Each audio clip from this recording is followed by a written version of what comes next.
My sister, who only cares about her genius son, said I left my daughter with a disability at your house. Shocked, I rushed home to find her crying at my door. 3 months later, here's what happened. I received a frustrating WhatsApp message from my sister. I left your disabled daughter at your home. Panic-stricken, I rushed home only to find my daughter sobbing uncontrollably, alone, outside the house. This was the breaking point. I couldn't rely on my sister to look after my kids anymore. It was time to show her what family truly meant. My name is Amanda. I'm 43 years old and have a passion for baking. Ever since I was a kid, I've loved experimenting in the kitchen. You'd think I'd be a master by now, right? And, well, not to brag, but I am mostly. Except for chiffon cakes. My kids love to tease me about those. Mom, your chiffon cake's so dry. Don't worry, we'll help you next time. But when it comes to muffins, I'm a star. My kids' friends often gush, we wish you were our mom. My own kids just give me smug looks as if to say, yep, that's our mom. These little moments of banter and joy make family life so special, or so I thought. But my sister Kathy's idea of family was vastly different. This story begins a few years ago, during spring vacation, when my family visited my parents' home. We were casually watching TV when Kathy blurted out, "Lately, there are so many kids with developmental disabilities. I wonder why." Her comment was as out of place as it was jarring. The TV wasn't even discussing disabilities. Everyone, including my mom and husband, turned to her, puzzled. "What's with the sudden comment?" I asked. "A colleague's child was recently diagnosed with a developmental disability," she replied. "Apparently, kids who are restless or struggle academically might fall into that category. I don't know much about it, but honestly, I think Sarah might have one too." I was stunned. Sarah is Kathy's daughter, my niece. She'd always seemed like a perfectly normal child to me. "Why would you think that?" I asked, trying to stay calm. "Well, compared to Ken, she's not as smart. Her language skills are underdeveloped. It's like she has a poor memory or something," Kathy insisted. Mom, my husband, and I exchanged uneasy glances. None of us were experts on developmental disabilities, but nothing about Sarah had ever struck us as unusual. Kathy, however, seemed fixated. "You just don't get it, Amanda," she said, frustrated. "I've been researching developmental disabilities. I know what I'm talking about." At the time, we brushed it off, assuming Kathy would consult a doctor if she was truly concerned. But by the time summer rolled around, her tone had shifted alarmingly. "I knew it. Sarah does have a developmental disability," Kathy declared during another family gathering. Her voice carried an unsettling note of triumph as though she'd just solved a mystery. "Did you take her to a doctor?" Mom asked, concerned. "No, I didn't need to. I have proof," Kathy said smugly. "Proof?" Mom frowned. "Stop talking like she's some kind of criminal." But Kathy pressed on. "Sarah starts elementary school next year, and she still can't write the alphabet. She's in kindergarten. That's perfectly normal," I said. "Even my daughter, who's already in school, struggles with some letters." "Well, that's because your daughter takes after you," Kathy shot back, a smug smile on her face. Her husband Tim chimed in. "Maybe your daughter has a developmental disability too. Like mother, like daughter." Anger flared in me, but I held it back. Kids develop at their own pace. "There's no need to rush," I said firmly. But Kathy wouldn't hear it. "Ken could write the alphabet ages ago," she insisted, comparing Sarah to her older brother, who'd always been exceptionally bright. "Ken is 3 years older," I pointed out. "It's unfair to compare them." Tim scoffed. "Well, from a medical perspective, Sarah clearly has a developmental disability." I stared at him, dumbfounded. "Medical perspective? Tim, you're not a doctor."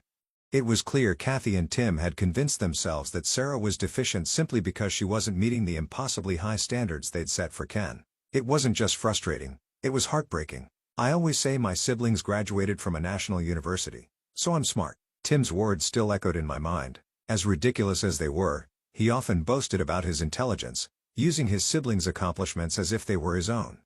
For the record, Tim himself graduated from a private university, and not even by choice. He had failed the National University Entrance Exam after ignoring his teacher's advice not to take it. Now, he manages a supermarket, yet insists he's just as brilliant as his siblings. If you're thinking, what is he even talking about? You're not alone.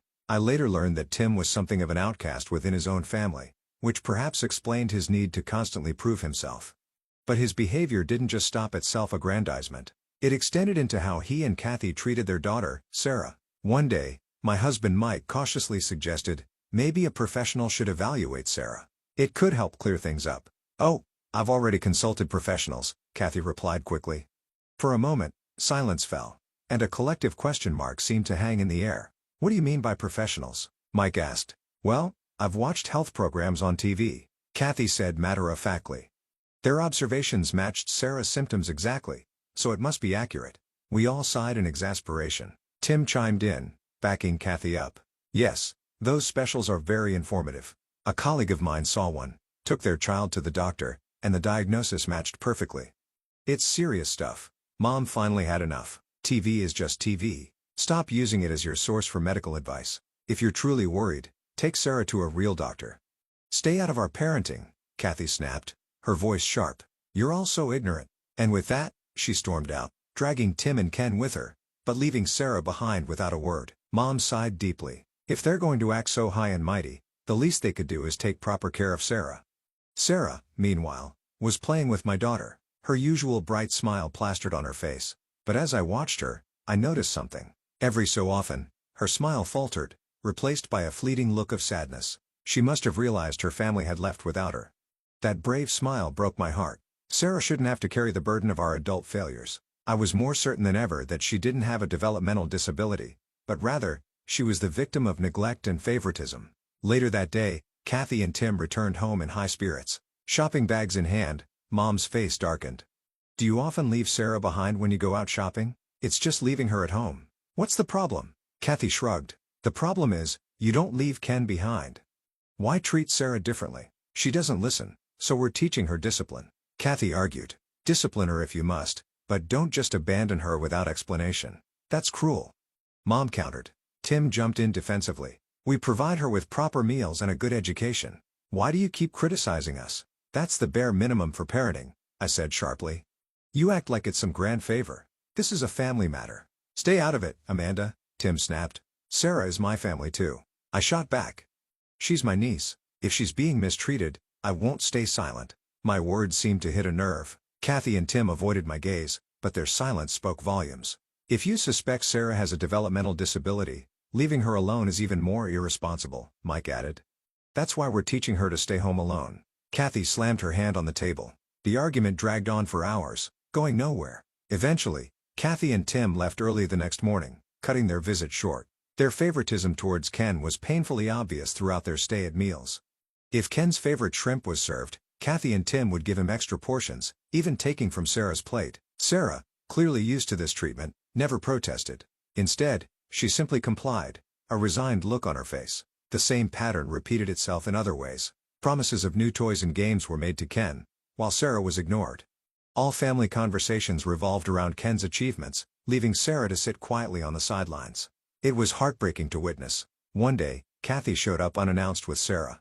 Can you take care of her just for today? She asked. Even Sarah seemed confused by the sudden request. She glanced at me and said softly, I could just play in the park instead.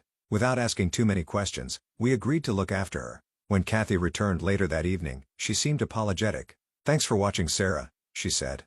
Why the short notice? I asked. Oh, Ken had friends over. Their moms are all doctors and lawyers. You know, it'd be awkward to have Sarah around. I was stunned. You're ashamed of your own daughter? She doesn't fit in with those families. What can I do? Kathy said with a laugh as if it were a joke. That's no excuse, I said firmly. Whether Sarah has a disability or not, she's your daughter. You should be her biggest supporter, not her biggest critic. Kathy's smile vanished. You've only raised one child. Don't lecture me. With that, she yanked Sarah by the arm and left. These patterns continued. Kathy and Tim would leave Sarah with us, often for long periods.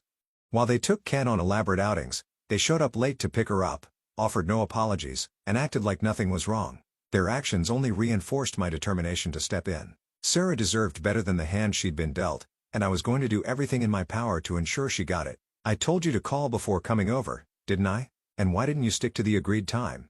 My tone was sharper than usual. Even in front of Sarah, I couldn't help it. I was furious. Oh, don't be so picky, Kathy replied nonchalantly. We're here to pick her up, aren't we? That's a given, I snapped. But you can't just drop her off carelessly without proper planning. What's with you lately? Always so irritated. Is it menopause? Kathy quipped with a smirk. Tim burst into loud laughter, finding her remark hilarious. I clenched my fists, struggling to keep calm. You two are unbelievable. I keep repeating myself. You need to rethink how you're raising your kids. We are thinking about it, Kathy shot back. That's why Ken is involved in so many activities. Unlike your daughter who doesn't do anything, we respect our daughter's wishes because she said she didn't want to participate in those things. Well, we're respecting Ken's wishes too. Isn't that right, Ken?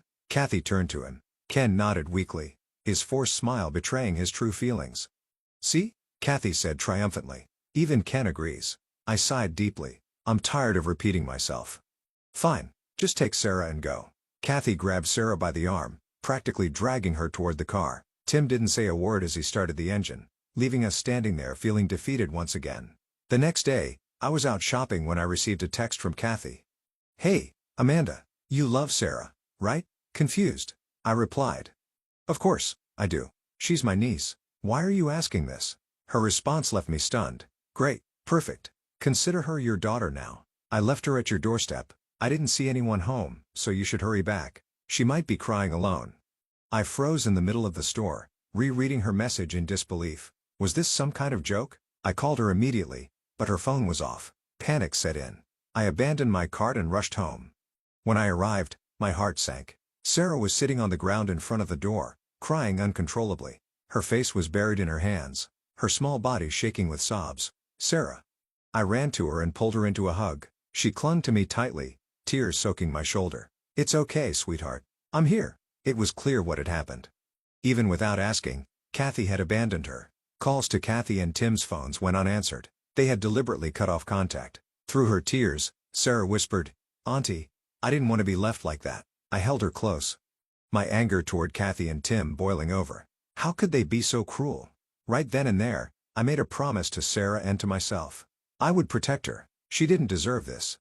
Within a week, my husband, mother-in-law, and I went to Kathy's house to confront them. We brought along legal paperwork to formalize Sarah's adoption. Our plan was clear. Sarah would become our daughter. To our surprise, Kathy and Tim agreed without much resistance. Less burden for us, Kathy said with a dismissive shrug as she signed the papers. Her lack of remorse infuriated me, but I held my tongue. Sarah's well-being was my only priority. 3 months later, Kathy showed up at our house unexpectedly. We want Sarah back, she said, as if the past few months had never happened. What are you talking about? I asked. Incredulous. She's a genius, Kathy exclaimed. I just found out she won an art contest. Her painting was displayed at the bank. We didn't even know she liked to draw. I couldn't help but laugh at the irony. Of course, you didn't know because you never paid attention to her. That contest? I submitted her artwork myself. Her preschool has been encouraging you to nurture her talents for years, but you ignored them. Kathy's face flushed with embarrassment. Well, it doesn't matter now. Just give her back. I shook my head. It's not that simple. The adoption is finalized. Sarah is our daughter now, but if she wants to go back to you, I won't stop her. She'll choose me, Kathy said smugly. Watch. I called Sarah into the room. When she saw Kathy, she hesitated, then clung to me. Mama, she said softly, a name she'd started using to combine mom and auntie. Kathy reached for her, but Ken stepped in front of his mother protectively. Ken, what are you doing here? Don't you have lessons? Kathy demanded. Ken's voice trembled as he replied, I don't want to go to lessons anymore. I hate them. I hate everything you make me do.